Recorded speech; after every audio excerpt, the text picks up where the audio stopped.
ആന്ധ്രാപ്രദേശിൽ ഒരു പുതിയ വിവാദം ഇപ്പോൾ കത്തുകയാണ്. ജഗൻമോഹൻ റെഡ്ഡി, അതായത് ആന്ധ്രാപ്രദേശ് മുഖ്യമന്ത്രി ജഗൻമോഹൻ റെഡ്ഡിയുടെ സഹോദരി YS ഷർമിള റെഡ്ഡിയെ വീട്ടുതടങ്കലിലാക്കിയിരിക്കുന്നു എന്ന് VS ഷർമിള റെഡ്ഡി ഒരു വീഡിയോ കുറിപ്പിലൂടെ പുറത്ത് അറിയിച്ചിരിക്കുന്നു. അവർ പറയുന്നത് കോൺഗ്രസ് ഒരു വലിയ പ്രതിഷേധം ആന്ധ്രയിൽ ഇപ്പോൾ രൂപീകരിച്ചിട്ടുണ്ട്, ഒരു വലിയ പ്രതിഷേധം നടത്താൻ തീരുമാനിച്ചിരിക്കുന്നു. കഴിഞ്ഞ കുറേ ദിവസങ്ങളായി പ്രതിഷേധം നടന്നു വരികയുമാണ്.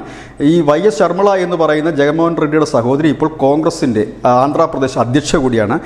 ചലോ സെക്രട്ടേറിയറ്റ് എന്ന് പറയുന്ന ഒരു സമരമാണ് അവർ ആഹ്വാനം ചെയ്തിരുന്നത്. ആ സമരത്തിൽ പങ്കെടുക്കുന്നതിൽ നിന്ന് തന്നെ തടയുന്നതിനായിട്ട് ഈ YSR കോൺഗ്രസിന്റെ നേതാവും മുഖ്യമന്ത്രിയുമായ ജഗൻമോഹൻ റെഡ്ഡി വീടിന് ചുറ്റും പോലീസുകാരെ വിന്യസിച്ചു. താൻ വീട്ടിൽ നിന്ന് രക്ഷപ്പെട്ട് പാർട്ടി ഓഫീസിൽ അഭയം തേടുകയും പാർട്ടി ഓഫീസിൽ രാത്രി കഴിച്ചുകൂട്ടുകയുമായിരുന്നു. എന്നാൽ നേരം പുലരുമ്പോൾ കാണുന്ന കാഴ്ച ആയിരക്കണക്കിന് പോലീസുകാരെ പാർട്ടി ഓഫീസിന് ചുറ്റും നിർത്തിക്കൊണ്ട് തന്നെ വീട്ടുതടങ്കലിലാക്കി എന്നാണ് YS ഷർമിള പറയുന്നത്. ഏതായാലും കോൺഗ്രസ് അവിടെ ക്ലച്ച് പിടിക്കാനുള്ള ശ്രമത്തിലാണ്. നാളിതുവരെ കോൺഗ്രസിന് അവിടെ ഒന്നും തന്നെ ചെയ്യാൻ കഴിഞ്ഞില്ല. വട്ടപൂജ്യമാണ് കോൺഗ്രസിൻ്റെ അവിടുത്തെ സീറ്റ് എന്നല്ല. അവിടെ TDPയും YSR കോൺഗ്രസുമൊക്കെ ശക്തമായൊരു മത്സരത്തിലേക്ക് പോകുന്നൊരു സാഹചര്യത്തിലാണ് ഇപ്പോൾ YS ഷർമിളയുടെ പുതിയ നീക്കം. News desk news India Malayalam.